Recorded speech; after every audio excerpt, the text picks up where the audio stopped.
সালামু আলাইকুম। কি অবস্থা সবার? প্রিপোজিশন আজকে আমরা পড়ব। প্রিপোজিশন এত গুরুত্বপূর্ণ যে নবম গ্রেড থেকে শুরু করে 20 গ্রেডের সবগুলো জবে প্রিপোজিশন থেকে প্রশ্ন আসেই। আর প্রিপোজিশন থেকে আমরা সবচেয়ে বেশি ভুল করি, কারণ প্রিপোজিশনের অনেক অনেক ব্যবহার রয়েছে। আর আমাদের বইগুলোতে প্রিপোজিশনকে এত কঠিন করে উপস্থাপন করা হয়েছে, বিশেষ করে নিয়োগ পরীক্ষার বইগুলোতে কোনটা আসলে কতটুকু পড়ব মনে রাখবো, এগুলো আমাদের অনেক সমস্যা হয়। আর প্রিপোজিশনের এত নিয়ম, এগুলো পড়াটাও আসলে অনেক বেশি টাফ। তো আজকে আমরা প্রিপোজিশনের জন্য এমন কিছু টেকনিক অবলম্বন করব, একটা টেকনিক অবলম্বন করব, যেটার মাধ্যমে আমরা 50% সমস্যা অটোমেটিকলি সমাধান করতে পারবো, এবং সবচেয়ে কঠিন টপিকগুলো আমরা এখানে এক টেকনিকের মধ্যেই পড়ে ফেলবো। আচ্ছা, প্রথমে আমরা একটু বেসিক আলাপ করে পরে আমরা একটু মেইন টেকনিকে যাব আর কি। বেসিক আলাপ জিনিসটা কি? প্রিপোজিশন কাকে বলে? প্রি মানে পূর্বে, আর পজিশন মানে অবস্থান। অর্থাৎ প্রিপোজিশন হচ্ছে এমন একটা শব্দ যেটা কোনো কিছু পূর্বে বসে। কার পূর্বে বসে? এখানে দেয়া আছে নাউন বা নাউন জাতীয় শব্দের পূর্বে বসবে। অর্থাৎ নাউন বা নাউন জাতীয় কোনো যদি শব্দ থাকে, ফ্রেজ থাকে, এগুলার পূর্বে আমরা কি বসাবো? প্রিপোজিশন বসাবো। যেমন ধরুন, এই যে হি ওয়াক্স আফটার ডিনার, ডিনারের পরে সে একটু হাঁটাহাঁটি করে, তাই তো? তাহলে এই যে ডিনার একটা নাউন, এই ডিনারের পূর্বে আমরা আফটার দিয়েছি, মানে এটা হচ্ছে একটা প্রিপোজিশন। আচ্ছা, তাহলে অবশ্যই প্রিপোজিশন হতে গেলে নাউন বা নাউন জাতীয় শব্দের আগে বসতে হবে। নাউন বা নাউন জাতীয় শব্দের আগে না বসলে তাকে প্রিপোজিশন বলা যাবে না। পরীক্ষাতে কখনোই আসে না এটা প্রিপোজিশন কিনা, তবে এটা জানার জন্য আপনাদেরকে বললাম, মনে রাখতে সুবিধা হবে আর কি। তাহলে এখানে আফটার হেল্প পেলাম আমরা প্রিপোজিশন, কিন্তু এর পরের লাইনটা আমরা দেখি, he walked after he had taken his dinner. Okay, he had taken his dinner, এই ধরনের কাঠামোটা আমরা খুব কম ব্যবহার করি অবশ্য। তারপরে এক্সাম্পল হিসেবে দেওয়ার জন্য আমি বললাম আর কি এখানে। তাহলে after he had taken his dinner, তার ডিনার নেওয়ার পরে সে কী করতো? হাঁটতো। তাহলে এই যে এখানে হি হ্যাড টেকেন হিজ ডিনার, এটা কিন্তু একটা নাউন না, এটা পুরো একটা বাক্যাংশ, এটা ক্লজ, এবং এটা নাউন নির্দেশ করছে না। এই জন্য এই আফটার কি নাউনের আগে বসছে না? তো আফটার যেহেতু এখানে নাউনের আগে বসে নাই, এই জন্য আফটার এখানে প্রিপোজিশন না। তার মানে প্রিপোজিশন জিনিসটা কি? প্রিপোজিশন মানে হচ্ছে এমন একটা ওয়ার্ড যেটা নাউন বা নাউন জাতীয় শব্দের পূর্বে বসবে। নাউন বা নাউন জাতীয় শব্দ ছাড়া অন্যান্য বাক্যাংশ, বাক্য, এগুলার পূর্বে যদি এই ধরনের ওয়ার্ড বসে, তাকে আমরা প্রিপোজিশন বলবো না। তবে এটা না বুঝলেও এটা নিয়ে ঝামেলা করার কোনো কারণ নাই, কারণ পরীক্ষা তো নর্মালি তৃতীয় চতুর্থ শ্রেণীর চাকুরিতে এই প্রশ্নটা আসে না যে এটা প্রিপোজিশন কিনা। তবে নবম দশম গ্রেডের জন্য প্রিপোজিশন চেনাটা গুরুত্বপূর্ণ। এখন আমরা আসি সেটা হচ্ছে প্রিপোজিশন যদি আমরা পড়তে চাই, তাহলে আমরা আমাদের কী করতে হবে? নর্মালি আমরা যেটা করি সেটা হচ্ছে প্রিপোজিশনের নিয়মগুলোকে আমরা দুভাগে ভাগ করতে পারি।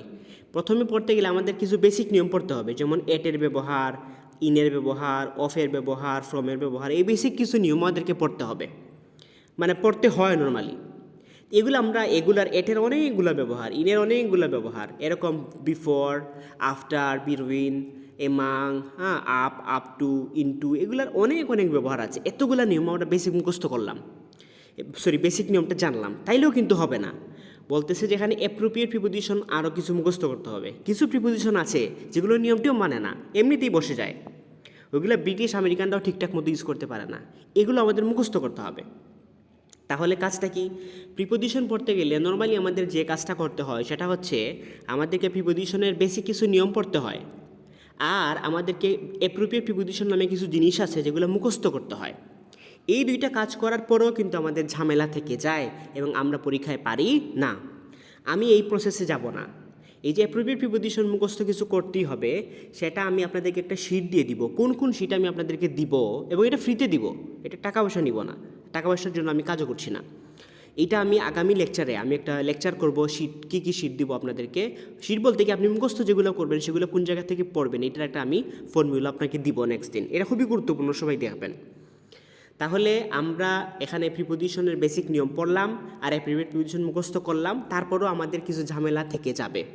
এই ঝামেলাগুলো আজকে পড়ে ফেলবো, তাহলে দেখবেন জিনিসটা অনেক বেশি সহজ হবে। আপাতত এই বেসিক নিয়ম আর মুখস্থতে আমরা গেলাম না।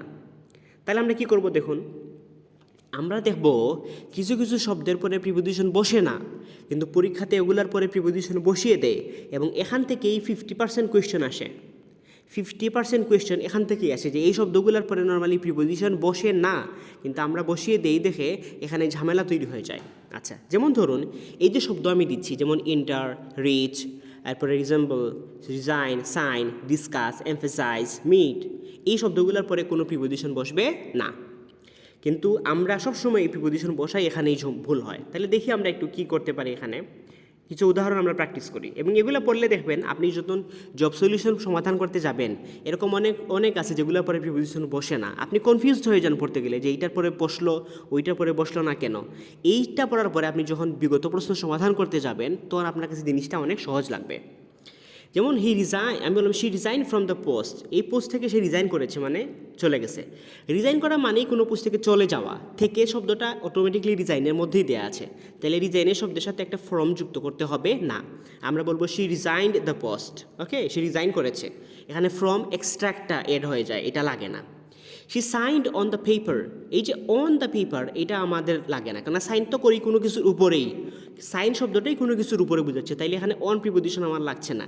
আমি বলবো শি সাইন্ড দ্য পেপার। এরপরে কোয়েশ্চনটা দেখেন, I met with him on Monday, আমি সোমবারে তার সাথে দেখা করেছিলাম। এখানে দেখা করা তো কারোর সাথেই হবে, তাই না? তাহলে এখানে উইথ শব্দটাকে আলাদা করে যুক্ত করে দেওয়ার দরকার আছে, মানে এখানে উইথ প্রিপোজিশনটা বসবে না। আমি এগুলো আগেই বলেছি, যেমন এন্টার, রিচ, রিজেম্বল, মিট, এগুলোর পরে কি বসে না, প্রিপোজিশন বসে না। তাহলে এই বিষয়গুলোই আমি এক্সাম্পল আকারে এখানে আপনাকে দেখাচ্ছি, এবং এগুলো বানানো এক্সাম্পল না, এগুলো কোনো না কোনো জব পরীক্ষাতে এগুলো এসেছে, মানে এগুলো পড়ার মাধ্যমে আপনার বিগত প্রশ্নও কিন্তু কি হয়ে যাচ্ছে, পড়া হয়ে যাচ্ছে।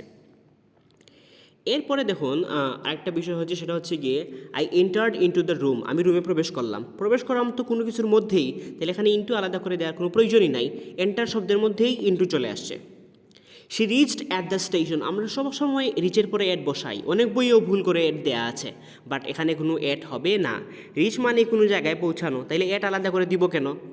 হি resembles to her mothers, resemble to মানে দেখা গেছে কি, রিজেম্বল মানে দেখতে কীরকম হওয়া, সাদৃশ্য হওয়া, আপনি আপনার মায়ের মতো দেখতে, ওই মেয়েটা তার মায়ের মতো দেখতে, সেটা বলছি আমরা রিজেম্বল। দেখতে যেহেতু হয়, তাহলে টু আর বলা লাগে না, সে তো একজন পার্সন আছেই এখানে জানা যাচ্ছে, সে কারো না কারোর মতোই দেখতে, তাহলে এখানে টু আর এক্সট্রা অ্যাড করবো কেন? তাহলে এখানে হবে she resembles her mother. We have discussed about the matter, এখানে অ্যাবাউট কখনোই বসে না, ডিসকাসের পরে কোনো প্রিপোজিশন বসে না। We have discussed the matter, discuss মানে আলোচনা করা, তাহলে আলোচনা তো কোনো বিষয় সম্পর্কেই করব, তাহলে এখানে অ্যাবাউট দিয়ে সম্পর্কে দিয়ে আলাদা করে দেওয়ার দরকার আছে নাই। ঠিক তেমনি I emphasized on the necessity of এক্সারসাইজের প্রয়োজনীয়তা সম্পর্কে আমি গুরুত্ব দিয়েছি, প্রয়োজনীয়তার উপর আমি গুরুত্ব দিয়েছি কোনো কিছুর উপরই, কোনো বিষয়ের উপরই, এই জন্য অন আলাদা করে দিতে হয় না। তার মানে আমরা এখানে যেটা শিখলাম সেটা হচ্ছে গিয়ে যে প্রথমত আমরা খেয়াল করলাম সেটা কি, আমরা বললাম যে প্রিপোজিশন জিনিসটা কি সেটা আমরা জানলাম। প্রিপোজিশন হচ্ছে গিয়ে নাউনের পূর্বে বসে বা নাউন জাতীয় শব্দের পূর্বে বসে, অন্য কিছুর পূর্বে বসলে সেটা প্রিপোজিশন নয়। একই ওয়ার্ড নাউনের পূর্বে বসলে প্রিপোজিশন, অন্য ওয়ার্ডের পূর্বে বসলে প্রিপোজিশন নয়। প্রিপোজিশন শিখতে গেলে আমাদের দুইটা জিনিস করতে হয় নর্মালি, একটা হচ্ছে বেসিক নিয়ম পড়তে হয়, আর একটা হচ্ছে মুখস্থ জিনিস করতে হয়। বেসিক নিয়মের মধ্যে অনেক ঝামেলা আছে, আর মুখস্থ করার মধ্যে অনেকটা ঝামেলা আছে।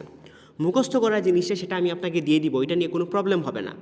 আর বেসিক নিয়মের যেটা, এটার মধ্যে সবচেয়ে ঝামেলা হয় এগুলাতে, মানে এগুলাতে প্রিপোজিশন বসে না। এটা যদি পড়ে ফেলতে পারি আমি, আর অন্য কোনো নিয়ম যদি আমরা নাও পড়ি, তারপরও আমাদের 50% উত্তর কভার হয়ে যাবে এবং ঝামেলা প্রায় সবগুলোই সমাধান হয়ে যাবে। তাহলে এখানে আমরা যেগুলো জানলাম সেটা হচ্ছে এই শব্দগুলোর পরে, এই শব্দগুলা, এগুলার পরে কি হয় না, প্রিপোজিশন বসে না। এবং এখানে আমি অনেকগুলো এক্সাম্পল দিলাম, যে এক্সাম্পলগুলো বিগত বছরের বিভিন্ন পরীক্ষাতে এসেছিল। তাহলে এর মাধ্যমে কি হয়ে গেল, এর মাধ্যমে প্রিপোজিশনের বিশাল একটা প্রবলেম সলভ হয়ে গেল। এখন যদি আপনি একটু একটু করে প্রিপোজিশন পড়েন তাহলেও হবে, অথবা আমার জন্য ওয়েটও করতে পারেন, কিন্তু প্রিপোজিশনের মেইন ঝামেলা ইনশাল্লাহ অনেকটাই সমাধান হয়ে গেল। এবং আমরা মোটামুটি বিগত প্রশ্ন যদি এখন পড়ি, তাহলে ইজিলি প্রিপোজিশন থেকে তৃতীয় চতুর্থ শ্রেণীর সবগুলো প্রশ্নের উত্তর দিতে পারবো।